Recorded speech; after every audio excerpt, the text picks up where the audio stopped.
నా అన్వేషణ పైన సైబరాబాద్ పోలీసులు సైబర్ క్రైమ్ లో కేసు ఫైల్ చేశారు. అయితే బెట్టింగ్ యాప్స్ నేపథ్యంలో అతడు తెలంగాణ డీజీపీతో పాటు ఇతర ప్రముఖులపైన కొన్ని అలిగేషన్స్ చేశాడు అనే నేపథ్యంలో పోలీసులు అతనిపైన కేసు ఫైల్ చేశారు. అయితే నా అన్వేషణ గతంలో కూడా బెట్టింగ్ యాప్స్ ప్రమోట్ చేసిన వారిపైన కూడా ఇలానే అలిగేషన్స్ ఫేస్ చేయడం జరిగింది. అదేవిధంగా కొన్ని హాట్ కామెంట్స్ కూడా పాస్ చేయడం జరిగింది. అయితే ఇవాళ ఎవరైతే అన్వేషణ యూట్యూబర్ ఉన్నారో అతను డీజీపీ, తెలంగాణ డీజీపీ, అదేవిధంగా ఇతర అధికారులు హైదరాబాద్ మెట్రోకి సంబంధించిన ఆఫీసర్స్ పైన రాంగ్ స్టేట్మెంట్స్ పాస్ చేశాడు అనే అలిగేషన్స్ పైన అతనిపైన సుమోటోగా కేసు ఫైల్ అయింది. అయితే ఈ నేపథ్యంలో అతనికి నోటీసులు ఇచ్చి హైదరాబాద్ కు రప్పిస్తారా అనే ఒక క్వశ్చన్ మార్క్ కూడా రైజ్ అవుతుంది. అయితే ప్రపంచ దేశాలను చుట్టేస్తున్నాను అని చెప్తూ ఆ యూట్యూబర్ లో ఫేమ్ అయిన నా అన్వేషణ ఇప్పుడు చాలా మంది మీద అలిగేషన్స్ వేశాడు. ఇప్పుడు ఎట్టకెలకు అతని మీదనే సుమోటోగా కేసు ఫైల్ అయింది. అయితే ఇదే అంశానికి సంబంధించి మరొక ప్రముఖ యూట్యూబర్ భయ్యా సన్నీ యాదవ్ మీద కూడా నా అన్వేషణ కొన్ని అలిగేషన్స్ వేయడం జరిగింది. సో భయ్యా సన్నీ యాదవ్ ఇప్పుడు బిగ్ టీవీతో మాట్లాడడానికి ముందుకొచ్చారు. రైట్, ఇప్పుడు మనం భయ్యా సన్నీ యాదవ్తో మాట్లాడి తెలుసుకుందాం. రైట్ సనీ, ప్రజెంట్ అయితే ఇంతకు ముందు కూడా మీ మీద నా అన్వేషణ అనే యూట్యూబర్ మీద కామెంట్స్ చేయడం జరిగింది, అలిగేషన్ వేయడం జరిగింది. ఇప్పుడు అతని మీద సుమోటోగా కేసు ఫైల్ అయింది. సో దీన్ని, ఈ వ్యవహారాన్ని మొత్తాన్ని ఎలా చూడొచ్చు అండ్ దీనిపైన మీ కామెంట్ ఏంటి? సార్, ఫస్ట్ ఆఫ్ ఆల్ ఏంటంటే మొత్తం ఈయన చేసే అన్ని కూడా ఫేక్ ఎలిగేషన్స్, దేనికి కూడా ప్రూఫ్ ఉండదు. ఇప్పుడు నా విషయంలో చూసుకుంటే నేను 30 crores స్కామ్ చేసిన అని చెప్పేసి అన్నాడు. నేను నా లాస్ట్ వీడియోలో కూడా నేను క్లియర్ గా చెప్పాను, నా బ్యాంక్ స్టేట్మెంట్స్ నేను అవన్నీ క్లియర్ గా తీసుకొని వస్తాను. ఆయన ఫస్ట్ ఉన్న డౌట్స్ ఏంటంటే మీ ఇల్లు ఎట్లా కట్టినావు, నువ్వు కార్ ఎట్లా కొన్నావు, బైక్ ఎట్లా కొన్నావు అని. నేనేమన్నా అంటే నువ్వు నీ బ్యాంక్ స్టేట్మెంట్ తీసుకున్నా, నా బ్యాంక్ స్టేట్మెంట్ నేను తీసుకొని వస్తా. అప్పుడు నేను ఇల్లు ఎట్లా కొన్నా, కార్ ఎట్లా కొన్నా, నువ్వు ఐటీ రిటర్న్స్ కరెక్ట్ కడుతున్నావా, నేను ఐటీ రిటర్న్స్ కరెక్ట్ కడుతున్నా అని తెలుస్తుంది అని చెప్పేసి నేను ఛాలెంజ్ చేసిన. జనాల ముందుకే వద్దాం, జనాలు అవసరం లేదు అనుకుంటే ఏదైనా మీడియా ఛానల్కి వెళ్ళైనా సరే కూర్చుందాం, ఇద్దరం స్టేట్మెంట్లు ఓపెన్ చేద్దాం, జనాలకు చూపిద్దాం. అప్పుడు నిజం తెలుస్తుంది కదా ఎవరు స్కామ్ చేశారు ఏంది అంటే. మనోడు ఇప్పటి వరకు రెస్పాండ్ అవ్వలేదు. లైక్ నేను వీడియో పెట్టి కూడా 4 days దాటిపోయింది. చెప్పండి. చేసేవన్నీ కూడా ఫేక్ ఎలిగేషన్ సార్. దానికి కూడా ప్రూఫ్ ఉండదు. నోటికి ఎంత వస్తే అంత మాట్లాడేస్తాడు. ఇప్పుడు ఆయన మన డీజీపీ గారి దాంట్లో కూడా 300 crores స్కామ్ అని చెప్పేసిండు. అండ్ అంతే, మనోడు ఏం చేస్తాడంటే ఈ వీడియోస్ అన్ని కొన్ని రోజులు అయినాక మళ్ళీ అన్ని డిలీట్ చేసేస్తాడు. మీరు లాస్ట్ ఇయర్ ఒక 5 years నుంచి వీడియోస్ చేసుకుంటూ వస్తుండు. సోషల్ కాజ్ కోసం చేసే వాళ్ళు అయితే నా క్వశ్చన్ ఏంటంటే వీడియోస్ ఎందుకు డిలీట్ చేస్తారు? ఇప్పుడు అది సమాజానికి ఒక మంచి జరుగుతుంది అనుకోండి, దాన్ని ఎందుకు డిలీట్ చేయాలి? అంటే నీకు డబ్బులు ఎప్పుడైతే ముడతాయో అవి డిలీట్ చేసేస్తాడు. దానికి రీజన్ ఏంటంటే రేపటి రోజున ఏదైనా యూట్యూబర్ వచ్చేసి ఇన్ని వ్యూస్ కి ఇన్ని డబ్బులు వచ్చినాయి, ఇన్ని లక్షలు సంపాదించినామని ఇక్కడ వీడియోస్ చేస్తాడు అని మనోడు ఏం చేస్తాడు, తెలివిగా డిలీట్ చేసేస్తాడు అవి. సో జనాలు కూడా ఒక 5 months to 6 months తర్వాత మర్చిపోతారు కదా అవి. ఆ వీడియో అప్పట్లో అన్ని వ్యూస్ వచ్చినాయి, అన్ని డబ్బులు సంపాదించడం అన్న విషయం మర్చిపోతారు కదా. అట్లా అని చెప్పేసి అన్నమాట. అయితే ఆయన పాపం కోసం ఇష్టం వచ్చిన వాళ్ళ మీద వాగుతూ ఉంటాడు సార్. ఏది పడితే అది నోటికి ఎంత వస్తే అంత చెప్తాడు. ఇంకా లేడీస్ ని ఆయన అనడం అయితే ఇంకా మీరు మన ఇంట్లో కూర్చొని ఆయన వీడియోస్ కూడా చూడలేము. కొన్ని వీడియోస్ అట్లా ఉంటాయి. చిన్నపిల్లలు మన ఇంట్లో ఉంటే ఆ వీడియోస్ కూడా చూడలేము. బ్యాంకాక్ లో వ్యభిచారం, బ్యాంకాక్ లో నేను అమ్మాయిల్ని మీరు రండి ఆటగాళ్ళ పోటీలు పెట్టండి, ఆటగాళ్ళ పోటీలు పెట్ట రండి అని చెప్పేసి అందరినీ రప్పించడం బ్యాంకాక్ కి, ఇట్లాంటివన్నీ. అయితే మీ మీద అతను బెట్టింగ్ యాప్స్ కి సంబంధించి మీద అలిగేషన్ వేసినప్పుడు ఇప్పుడు ఏదైతే మీరు మాట చెప్తున్నారో వ్యభిచారం అని చెప్పి ఇలాంటి కొన్ని కామెంట్స్ చేస్తాడు అని చెప్పి, సో ఈ టైంలో మీరు కానీ లేదా మీ తోటి యూట్యూబర్స్ కానీ ఎవరైనా అతని పైన కేసు ఫైల్ చేయడం కానీ లేదా పోలీస్ స్టేషన్కి వెళ్ళడం కానీ ఇలాంటి ఏదైనా జరిగిందా? యాక్చువల్లీ సార్ లాస్ట్ ఇయర్ మా మమ్మీని తిట్టారనమాట. మా మమ్మీని వ్యభిచారం, నువ్వు సికింద్రాబాద్ లో వ్యభిచారం చేయించు, నువ్వు అది ఇది అని చెప్పేసి మా మమ్మీని చాలా అసభ్యకరంగా మాట్లాడాడు. అయితే నేను లాస్ట్ ఇయర్ మా మమ్మీని నూతన్కల్ పోలీస్ స్టేషన్ కి పంపించా అనమాట కేసు పెట్టమని. అయితే వాళ్ళు ఏం చెప్పారంటే, అమ్మా ఇక్కడ మేము ఇది ఈ కేసు తీసుకోమమ్మా, ఇది సైబర్ క్రైమ్ కదా, మాది సైబర్ క్రైమ్ తీసుకోమని చెప్పారు. అండ్ మళ్ళీ అదే పోలీస్ స్టేషన్ లో నా మీద సైబర్ క్రైమ్ మీద కంప్లైంట్ తీసుకున్నారు. లాస్ట్ ఇయర్ తీసుకోమని చెప్పారు, బట్ ఇప్పుడు ఏంటంటే మళ్ళీ అదే స్టేషన్ లో నా మీద సైబర్ కంప్లైంట్ పెట్టారు. నేను లాస్ట్ ఇయర్ అన్వేష్ మీద వెళ్ళినప్పుడు.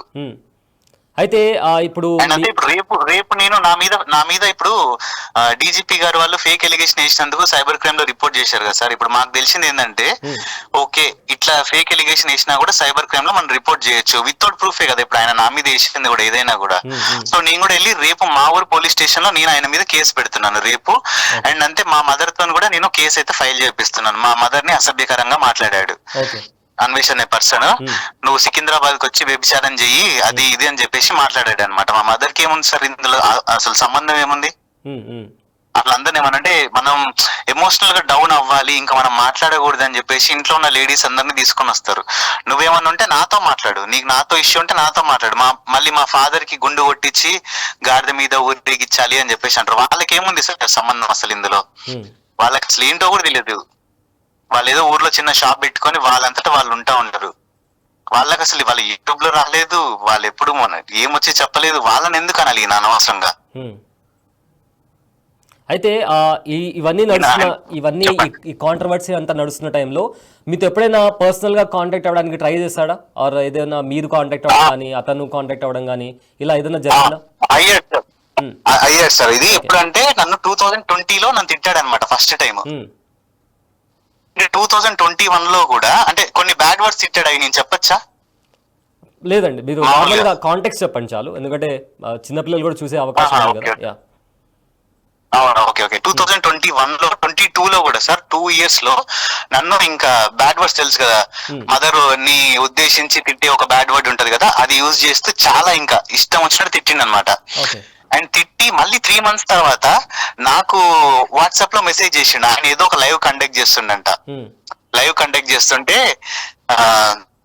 మీరు లైవ్ కి రావాలి, మీరు బైక్ మీద వరల్డ్ రైడ్ చేస్తుండే కదా, అది చాలా గొప్ప విషయం, అది ఎపిక్ సూపర్ ఉంటది అది అని చెప్పి మీరు లైవ్ కి రావాలని చెప్పేసి నాకు ఒక ఆల్మోస్ట్ 15 times కాల్ చేసిండు. నా దగ్గర అన్ని ప్రూఫ్స్ ఉన్నాయి సార్. అండ్ అంతే నాకు ఆయన పంపించిన వాయిస్ మెసేజ్ కూడా ఉంది, మీకు కావాలంటే ఇప్పుడు నేను ఫార్వర్డ్ చేస్తాను, మీరు కూడా వినొచ్చు. ఫార్వర్డ్ చేయండి, అది మనం ప్లే చేద్దాం, దాన్ని ఫార్వర్డ్ చేయండి ఒకసారి. మీరు మాట్లాడుతున్నా ఫార్వర్డ్ చేయండి. డన్. ఓకే పంపించానా? ఓకే. సో ఇప్పుడు అయితే నేనైతే అప్పుడు వెళ్ళిపోయాను సార్. ఎందుకంటే దానికన్నా 3 months ముందే మా మమ్మీని నువ్వు ఇష్టం వచ్చినట్టు అబ్యూజింగ్ గా మాట్లాడి నువ్వు ఈ లైవ్ కి రమ్మని పిలిస్తే నేను సిగ్గు లేకుండా ఎట్లా వెళ్తా చెప్పండి సార్. ఇప్పుడు మా మదర్ ని ఒకడు ఇష్టం వచ్చినట్టు నోటికి వచ్చినట్టు తిట్టిండు. తిట్టి 3 నెలల తర్వాత లైవ్ పెట్టిండు రమ్మని. నేను వెళ్ళలేదు. అందరు యూట్యూబర్స్ వెళ్ళారు, ట్రావెలింగ్ చేసే వాళ్ళ దాంట్లో అందరు వెళ్ళారు, నేను వెళ్ళలేదు. ఇంకా అప్పటి నుంచి ఏంటంటే నా మీద కొంచెం గ్రడ్జ్ పెట్టుకున్నాడు, నేను వెళ్ళలేదు అనేసి. నాకు 15 times కాల్ చేసిండు, నేను లిఫ్ట్ చేయలేదు. ఇప్పుడు మీ ఇప్పుడు యూట్యూబ్ లో అందరి ముందేమో అది ఇది అమ్మనా బూతులు తిట్టేసి వెనక్కి వచ్చేసి ఇట్లా అడుక్కొని కాల్ చేసి నువ్వు సూపర్ నువ్వు తోపు అంటే అందరూ పడతారేమో. నేనైతే అట్లా పడను. నాకు కెమెరా ముందు ఎట్లా ఉంటానో నేను కెమెరా వెనక కూడా అట్లనే ఉంటా. ఓకే. అయితే ఒక పాయింట్ ఏంటి అంటే న్యూట్రల్ ఆడియన్స్ కూడా చాలా మంది రైజ్ చేస్తున్న క్వశ్చన్ ఏంటి అంటే అసలు ఏంటి బెట్టింగ్ యాప్స్ అంటే కొంతమంది అగేన్స్ట్గా ఉన్నారు, కొంతమంది సపోర్ట్ చేస్తున్నారు, మీలాంటి వాళ్ళపైన కేసు ఫైల్ అవుతుంది. సో అన్వేష్ లాంటి వాళ్ళు వచ్చి ఇలా అబ్యూజివ్గా మాట్లాడడం ఆర్ వేరే రకంగా మాట్లాడడం అంతా జరుగుతుంది. సో మొత్తం ఓవరాల్గా ఏంటి మీ స్టాండ్ ఏంటి దీనికి, బెట్టింగ్ యాప్స్కి సంబంధించి what is your stand? So sir ఇప్పుడు నేనైతే లాస్ట్ వీడియోలో కూడా నేను చేసిన వీడియోలో కూడా చెప్పాను, నేను ఇంకా ఇప్పటి నుంచి ఈ ప్రమోషనల్ యాక్టివిటీస్ అయితే నేను చెయ్యను దీనికి, గేమింగ్ కి రిలేటెడ్ గా. సో ఇంకా అయిపోయింది, ఏదో అయిపోయింది. అందరు ఇక్కడ ఏమైందంటే సార్ ఇప్పుడు సినిమా వాళ్ళు క్రికెటర్స్ ప్రమోషన్ చేస్తున్నారు కదా, క్రికెటర్స్ ని చూసి సినిమా వాళ్ళు చేసారు, సినిమా వాళ్ళని చూసి టీవీ వాళ్ళు చేసారు. అరే వీళ్ళందరూ చేస్తున్నారు కదా, ఎంత ఓకేనేమో కరెక్టేనేమో చేయడం అని చెప్పేసి మాలాంటి చిన్న చిన్న యూట్యూబర్స్ ఎవరైతే ఉంటారో వీళ్ళు చేసారు. అండ్ అవి తప్పే అయితే నా క్వశ్చన్ ఏంటంటే అవి తప్పే అయితే సో స్టిల్ ఇప్పటికీ కూడా అన్ని యాప్స్ ఓపెన్ అవుతున్నాయి. మీరు ఏ యాప్ కావాలంటే యాప్ చెక్ చేసుకోవచ్చు. ఇప్పుడు ఇంత మంది మీద కేసులు పెట్టారు కదా 34-35 members మీద, అవి ఇంకా స్టిల్ ఓపెన్ అవుతున్నాయి. అయితే మీరు పంపించిన ఆడియో ఒకసారి విందాము, లైన్ లో ఉండండి. ఓకే. ఒక్క 2 minutes జాయిన్ అయితే మీరు చేస్తున్న వరల్డ్ టూర్ గురించి డిస్కస్ చేద్దాం ప్లీజ్. సో ఇది భయ్యా సన్నీ యాదవ్తో అన్వేష్ మాట్లాడిన ఆడియో మరొకసారి విందాము. బ్రో ఒక్క 2 minutes జాయిన్ అయితే మీరు చేస్తున్న వరల్డ్ టూర్ గురించి డిస్కస్ చేద్దాం ప్లీజ్. బ్రో ఒక్క 2 minutes జాయిన్ అయితే మీరు చేస్తున్న వరల్డ్ టూర్ గురించి డిస్కస్ చేద్దాం. ప్లీజ్ బ్రో, ఒక్క 2 minutes జాయిన్ అయితే మీరు చేస్తున్న వరల్డ్ టూర్ గురించి డిస్కస్ చేద్దాం. ప్లీజ్. రైట్, ఈ ఆడియోలో చాలా ప్లీజింగ్గా, చాలా హానెస్ట్గా ప్లీజ్ అని మాట్లాడుతున్నాడు. మిమ్మల్ని ఇన్వైట్ చేస్తున్నారు ఒక లైవ్ కావచ్చు ఐ థింక్. సో ఏంటి దాని తర్వాత మీ ఇద్దరి మధ్య ఏదైనా లైక్ ఆర్గ్యుమెంట్ జరిగిందా, లేదా మీరు ఒప్పుకోలేదా, ఆర్ మిమ్మల్ని కాంపిటీషన్గా ఫీల్ అవ్వడం లాంటిదా, ఇలా ఏమైనా జరిగిందా? ఎందుకంటే చాలా ప్లీజింగ్గా ఉంది ఆడియో. తర్వాత మొత్తం అయితే మీ ఇద్దరి మధ్య జరిగిందో చాలా కాంట్రాస్ట్గా ఉంది. అతను మీ మీద అలిగేషన్ వేయడం, మీరు అతని గురించి మాట్లాడడం, ఇదంతా. అవును సార్. అయితే ఏమైందంటే నేను చెప్పాను కదా, మా మదర్ ని దానికన్నా ముందే అబ్యూజింగ్ గా చాలా ఘోరంగా మాట్లాడి ఆయన లైవ్ కి నన్ను రమ్మంటే నేను ఎట్లా వెళ్తా చెప్పండి సార్ మీరు. వచ్చి ప్లీజ్ అనగానే నేను వెళ్ళిపోతాను చెప్పండి. నువ్వు నీకు అంత ఉంటే నువ్వు చెప్పాలి కదా, మీ మదర్ ని మాట్లాడినందుకు సారీ అని చెప్పేసి అందరి ముందు ఒప్పుకోవాలి. నువ్వు ఇన్సల్ట్ అందరి ముందు చేసి సారీ వచ్చి పక్కకు వచ్చి చెప్తా అంటే అది ఎంతవరకు కరెక్ట్ సార్? నేను అందుకనే నేను వెళ్ళలేదు ఓకే లైవ్ కి. ఓకే, సో రేపు మీరు కేసు ఫైల్ చేయబోతున్నారు, మీ మదర్తో పాటు మీరు కూడా పోలీస్ స్టేషన్కి వెళ్తున్నామని చెప్తున్నారు. సో మొత్తం మీద మీతో పాటు ఎవరైతే మీ కో యూట్యూబర్స్ కావచ్చు, లేదా మీకు తెలిసిన వాళ్ళు కావచ్చు, వాళ్ళు ఎప్పుడైనా మాట్లాడారా ఈ ఇష్యూ గురించి? మీతో కాల్ చేసి మీతో ఎప్పుడైనా మాట్లాడారా కేసు ఫైల్ చేద్దామని కానీ, లేదా మీరు రేపు వెళ్తున్నారు, సో మీతో పాటు మీ కో యూట్యూబర్స్ కానీ ఎవరైనా మీ ట్రావెల్ కమ్యూనిటీ కావచ్చు, లేదా ఇతర యూట్యూబర్ ఇమ్రాన్ అని ఇంకా చాలామంది యూట్యూబర్స్ ఉన్నారు. సో చాలా మందిని కూడా మీరు మిమ్మల్ని అబ్యూస్ చేసినట్టు కూడా చాలా మంది అబ్యూస్ చేశారని కూడా వాళ్ళు కూడా వీడియోస్ పెట్టారు. సో ఏంటి మీతో పాటు వాళ్ళు ఎవరైనా వచ్చే అవకాశం ఉందా, ఆర్ మీరు ఇండివిజువల్ గా వెళ్తున్నారా? సార్ యాక్చువల్లీ ఏంటంటే వీళ్ళెవ్వరితో కూడా ఇప్పుడు నాకైతే పరిచయం లేదు. ఇప్పుడు ఇమ్రాన్ తెలుసు, నాకు హర్ష సాయి తెలుసు, పల్లవి ప్రశాంత్, వీళ్ళందరూ తెలుసు. అందరికి ఎట్లా తెలుసో యూట్యూబర్స్ గా నాకు అట్లనే తెలుసు. బట్ నాకు వాళ్ళతో పర్సనల్ ఫ్రెండ్షిప్, పర్సనల్ కనెక్షన్ అయితే ఎటువంటిది లేదు. ఓకే, సో ఇప్పుడు నేను కాంటాక్ట్ అవ్వడానికి ట్రై చేస్తాను. అండ్ ఇమ్రాన్ వాళ్ళ మదర్ ని కూడా చాలా అబ్యూజింగ్ గా మాట్లాడారు. అండ్ ఇమ్రాన్ కూడా ఏదో కంప్లైంట్ ఇచ్చినట్టు నేను చూశాను సార్, ఏదో ఒక వీడియోలోనే ఎక్కడ పెట్టారు, స్క్రీన్ షాట్ అది చూశాను. బట్ నేను కూడా ఇప్పుడు ఈ వీడియోలో అయితే మాత్రం నేను ప్రతి ఒక్కరికి చెప్తాను, ఎందుకంటే అందరి మీద కూడా ఇష్టం వచ్చినట్టు ఎన్ని కోట్లు అంటే ఇన్ని కోట్లు, అన్ని కోట్లు అని చెప్పేసి నోటికి వచ్చిన ఆరోపణల్లా చేసిర్రు. సో మనకి ఈ రోజు పోలీసు వాళ్ళు సుమోటోగా కేసు కట్టిన తర్వాత తెలిసింది మన మీద ఇట్లా ఫేక్ అప్లికేషన్స్ వేసినా కూడా సైబర్ క్రైమ్ లో రిపోర్ట్ చేయొచ్చు అని చెప్పేసి. ఓకే, సో ఇప్పుడు నేను రేపు నేనైతే ఖచ్చితంగా ఇస్తున్నాను. నేను అందరికీ కూడా నేను ఆల్రెడీ ఒక వీడియో రికార్డ్ చేశాను, ఒక 1 hour లో నా ఛానల్ అప్లోడ్ చేస్తాను. అందులో నేను క్లియర్ గా చెప్పా ప్రతి ఒక్క యూట్యూబర్ కి, ఎవరి మీద అయితే అన్వేష్ ఫేక్ ఎలిగేషన్స్ వేసిండో అందరికీ చెప్పా, మీరు కూడా రెస్పాండ్ అయ్యి కేసు కట్టాలి వీళ్ళ మీద. ఎందుకంటే మీరు కేసు కట్టలేదంటే మీరు ఆ తప్పు చేసినట్టే. ఇప్పుడు అందరు యూట్యూబర్స్ ఉన్నారు కదా సార్, ప్రతి ఒక్కళ్ళు కూడా ఇప్పుడు నేనైతే ఏ తప్పు చేయలేదు సార్. నేను భయపడను అసలు దేనికి. నేను ప్రతి ఒక్కటి ఏదన్నా సరే నేను ప్రూవ్ చేసుకోవడానికి రెడీ. నా మీద వేసిన ఏ ఎలిగేషన్ అయినా వేయండి, లేకుంటే అన్వేష్ ని నేను మీ బిగ్ టీవీలోనే నేను ఓపెన్ గా ఛాలెంజ్ చేస్తున్నా సార్. అన్వేష్ ని ఆయన బ్యాంక్ అకౌంట్స్ తీసుకొని రమ్మనండి, నేను నా బ్యాంక్ అకౌంట్స్ తీసుకొని వస్తాను. బిగ్ టీవీలోనే మనం కూర్చుందాం, లైవ్ పెడదాం. మీరుండండి, మీరుండి మీరే న్యాయం చెప్పండి. ఎవరు స్కామర్ అనేది జనాలకి క్లియర్ కట్ గా అర్థమైపోతుంది. ఇప్పటి వరకు అన్వేష్ ఇట్లా ఇది చేస్తున్నా అది చేస్తున్నా అని చెప్పేసి 4 కోట్లు తీసుకున్నాడు సార్, ఓన్లీ ఈ బెట్టింగ్ యాప్స్ ఇది అని. అంటే జనాలకి ఏదో నేను సేవ చేస్తున్నా అని చెప్పేసి 4 crores స్కామ్ సంపాదించిండు, 4 కోట్లు. అండ్ అన్వేష్ ది ఒక క్లిప్ ఉంటుంది సార్ నా దగ్గర, అది ఫోన్ లో ఎక్కడుందో వెతకాలి నేను. ఇప్పుడు అన్వేష్ దగ్గర 2 సంవత్సరాలకి సరిపోయేంత డబ్బు ఉందంట. నా వీడియోలో ఉంది సార్, లాస్ట్ పెట్టిన వీడియోలో ఆ క్లిప్ ఉంది. 2 years కి ట్రావెల్ చేసేంత డబ్బు ఉందంట. ఆ డబ్బు మొత్తం కూడా ఈ దీంట్లో నుంచే వచ్చిందంట, ఈ గొడవలలో నుంచే సంపాదించిండంట. ఓకే, ఆ పెట్టిన వీడియోస్ దాంట్లో నుంచి వచ్చిన వ్యూస్. 2 years ఫారెన్ లో తిరగాలంటే ఆల్మోస్ట్ 70-80 లక్షలు కావాలి సార్. ఆ 70-80 లక్షలు సంపాదించేసిండు ఆయన. 2 years కూడా తిరిగేంత డబ్బు ఉందంట. నా ఛానల్లో నేను ప్లే చేశాను ఆ క్లిప్. లాస్ట్ వీడియోలో నేను పెట్టిన లాస్ట్ వీడియోలో ఆడియో క్లిప్ నేను ప్లే చేసిన. అయితే సంపాదించేసి జనాలని అయితే మామూలు మోసం చేయట్లేదు. ఓకే, సో ఇది యూట్యూబ్ గురించి మాట్లాడుతున్నారు కాబట్టి వ్యూస్ కూడా చాలా కాంట్రాస్ట్గా, మీ వ్యూస్ చూసినా కానీ లేదా ఆయన వ్యూస్ చూసినా కూడా, సో ఇద్దరు ట్రావెల్ కమ్యూనిటీయే, ఇద్దరు కూడా ట్రావెల్ చేస్తున్నారు. బట్ వ్యూస్ పరంగా చూస్తే చాలా కాంట్రాస్ట్గా ఉంటున్నాయి వ్యూస్. అంటే ట్రావెలింగ్ వ్యూస్కి అందరికీ జనరల్గా వ్యూస్ వస్తాయా, లేదా కాంటెంట్లో అంటే మనం వాడే లాంగ్వేజ్ని బట్టి కూడా ఆడియన్స్ అట్రాక్ట్ అయ్యే అవకాశం అలాంటిది ఏదైనా ఉందంటారా? అయితే సార్ యాక్చువల్లీ మీరు ఆయన వీడియోస్ చూస్తే ఆయన వీడియోస్ లో ఏం చేస్తారంటే ఉమెన్ ని చాలా గలీజ్ గా చూపిస్తాడు సార్. ఏం చేస్తారంటే ఒక యాప్ ఉంటుంది సార్, ఇప్పుడు నేను వరల్డ్ తిరుగుతాను కాబట్టి నాకు తెలుసు కదా, ఒక యాప్ ఉంటది అనమాట. ఆ యాప్ లో ఏంటంటే మన ఏ కంట్రీలో అయినా ఒక అమ్మాయిని రెంట్ కి తెచ్చుకోవచ్చు. ఒక రోజుకి $100, $50. మీరు తెలుగులో కొట్టి చూడండి, చాలా మంది యూట్యూబర్స్ వీడియోస్ చేసి పెట్టిరు దాంట్లో. సో అట్లా వీడేం చేస్తారంటే అమ్మాయిని రెంట్ కి తెచ్చుకుంటాడు. ఎవరైతే కొంచెం అమ్మాయి మంచిగా ఉంటుందో, వైట్ స్కిన్ ఫేర్ గా ఉండి కొంచెం ఇంకా ఎక్స్పోజింగ్ చేయడానికి రెడీగా ఏ అమ్మాయి అయితే ఉంటుందో, ఒక $50, $100 ఎక్స్ట్రా ఇచ్చిన అట్లాంటి అమ్మాయిల్ని సెలెక్ట్ చేసేసి యాప్ లో బుక్ చేసుకొని ఇతనితో పాటు తిప్పుకుంటాడు అనమాట మొత్తం. ఇది మీరు చెప్పేది లైక్ అథెంటిక్ ఇన్ఫర్మేషన్?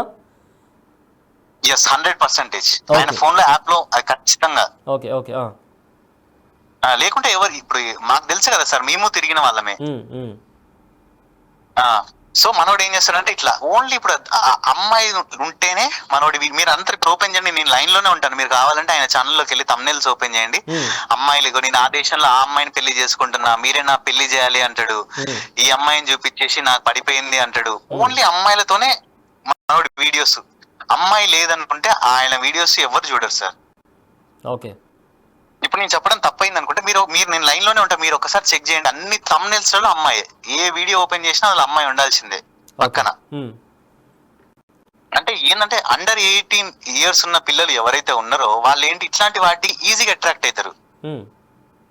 మనోడు ఇంకా మాటలు కూడా చూపించడం, ఇంకా నా దగ్గర ఇంకా కొన్ని వీడియో క్లిప్స్ కూడా ఉన్నాయి సార్, ఇంకా చూపిస్తే అసలు ఇంకా అవి ప్లే కూడా చేసుకోలేరు. యూట్యూబ్ ఛానల్లో కొన్ని ఉన్నాయి, నేను అవి మీకు పంపించినా కూడా మీరు ప్లే కూడా చేసుకోలేదు, అంత దారుణంగా ఉంటాయి. నేను చెప్పాను కదా మీకు, అండర్ 18 years ఉన్న పిల్లలు ఎవరైనా ఉంటే ఆయన వీడియో కూర్చొని ఎవరు చూడలేరు.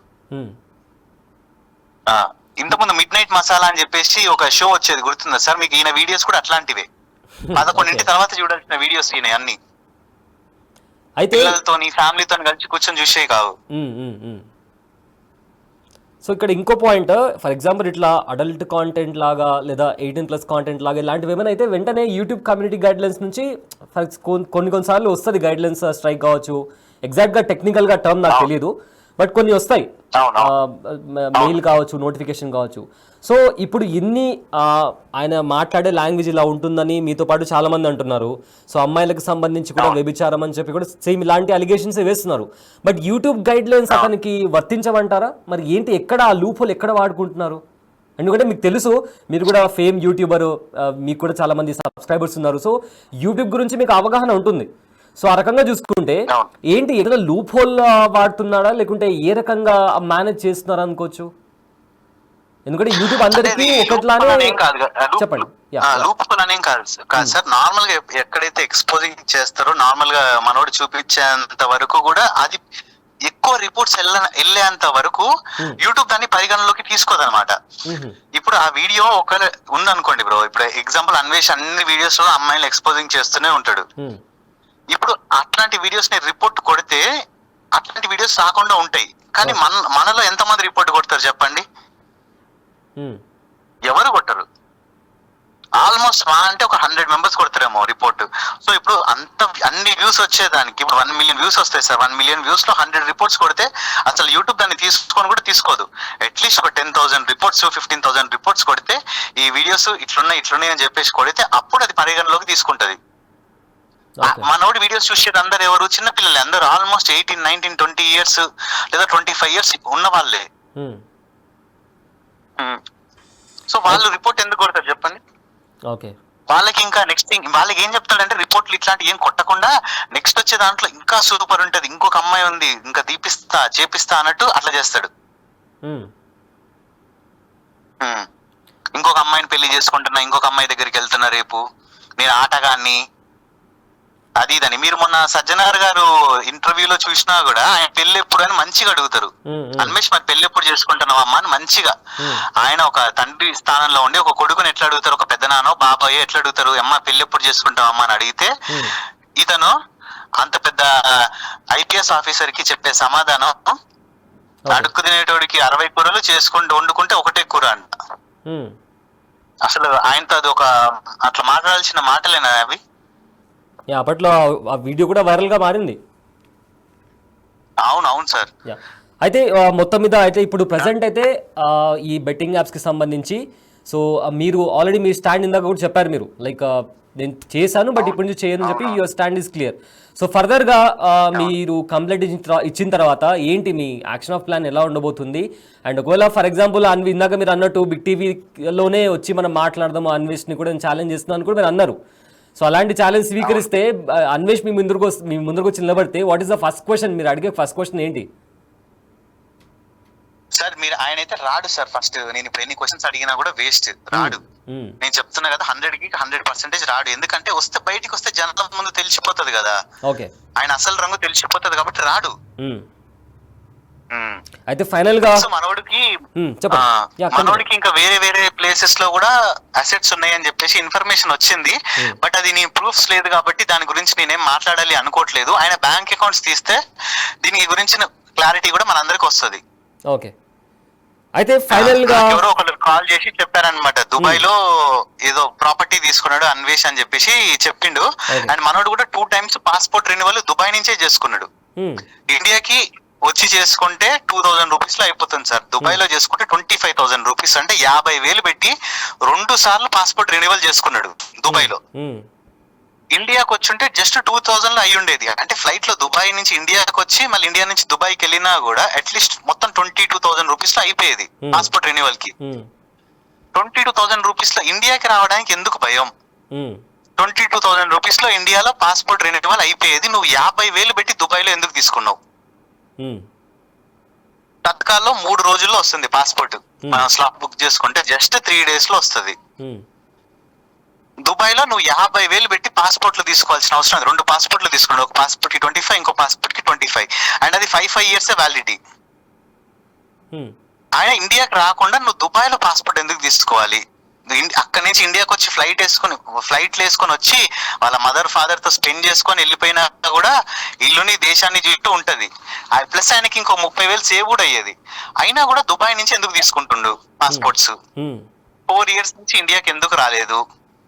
అండ్ మొన్న సజ్జనార్ గారితో ఇంటర్వ్యూ అయిన దాంట్లో సార్ నేను నెక్స్ట్ 4 సంవత్సరాలు ఇంటర్వ్యూకి రాను అన్నారు. అండ్ నిన్న TV5 మూర్తి గారికి ఇచ్చిన దాంట్లో ఆల్రెడీ కేసు అనే విషయం అన్వేష్ కి తెలిసినట్టుంది. నేను ఇప్పుడు 10 years కి రాను అంటుండే ఇండియాకి. ఇంకో 10 years వరకు రాను ఇండియాకి నేను. ఇప్పుడు నన్ను అన్నారు సార్, ఇప్పుడు నేను బిగ్ టీవీలో కూడా చూసిన, మీరు కూడా నా మీద వీడియోస్ చేసారు, బయ్యస్ అని యాదవ్ పరారీలో ఉన్నాడు, పరారీ అయిపోయిండు అని చెప్పేసి. యాక్చువల్లీ నేను 1 month కి ముందే నేను రైడ్కి వెళ్ళా పాకిస్తాన్ కి. నా మీద ఎప్పుడైతే FIR అయిందో దానికి 1 month ముందే నేను రైడ్కి వెళ్ళిపోయా. నేను ఎప్పుడైతే రైడ్కి ఎట్లయితే వెళ్తానో నేను అట్లనే వెళ్ళిపోయినా. నా మీద కేసు అయింది, లుకౌట్ నోటీస్ చేసారు. నేను హైకోర్టుని అప్రోచ్ అయ్యి లుకౌట్ నోటీస్ తీపించుకొని నేను లీగల్ గా ఇండియాకి ఎంటర్ అయినా. అండ్ ఇప్పుడు కూడా నేను ప్రస్తుతానికి మా ఊర్లో ఉండే నేను మీతో ఫోన్ మాట్లాడుతున్నా. మా ఊర్లో ఏ ఊర్లో పోలీస్ స్టేషన్ లో కేసు అయిందో నేను అదే ఊర్లో ఉన్నా నేను. ఓకే, ఫైనల్ గా సన్నీ ఒక ఫైనల్ క్వశ్చన్. సో ఆల్మోస్ట్ ఈ బెట్టింగ్ యాప్స్ కి సంబంధించి న్యూట్రల్ ఆడియన్స్ కూడా చాలా మంది ఈ బెట్టింగ్ కి సంబంధించి చాలా మంది బాధితులు ఉన్నారు. సో మీరు చేశారు అండ్ తెలియక చేశారు, తర్వాత లీగాలిటీస్ తెలిసాయి నాకు, ఇప్పటి నుంచి చేయను కూడా మీ తరపు నుంచి క్లారిటీ వచ్చింది. సో ఫర్దర్ గా ఈ బెట్టింగ్ యాప్స్ కి సంబంధించి ఎవరు కూడా చేయకూడదని కూడా ఎవరైతే చేశారో వాళ్ళు ముందుకు వచ్చి చెప్తున్నారు. సో వన్స్ ఫర్ ఆల్ ఈ కాంట్రవర్సీకి సంబంధించి మీ స్టాండ్ ఏముంది క్లియర్ కట్ గా ఒకసారి చెప్తే వ్యూవర్స్ కి కూడా అర్థమవుతుంది. నేనైతే ప్రమోషనల్ యాక్టివిటీ అయితే నేను చేశాను సార్. వాళ్ళు మనీ ఇస్తా అని చెప్పారు, నేనైతే ప్రమోషనల్ యాక్టివిటీ చేశాను. అడ్వర్టైజ్మెంట్ అయితే నేను ఖచ్చితంగా నేను చేశానే చెప్తున్నాను.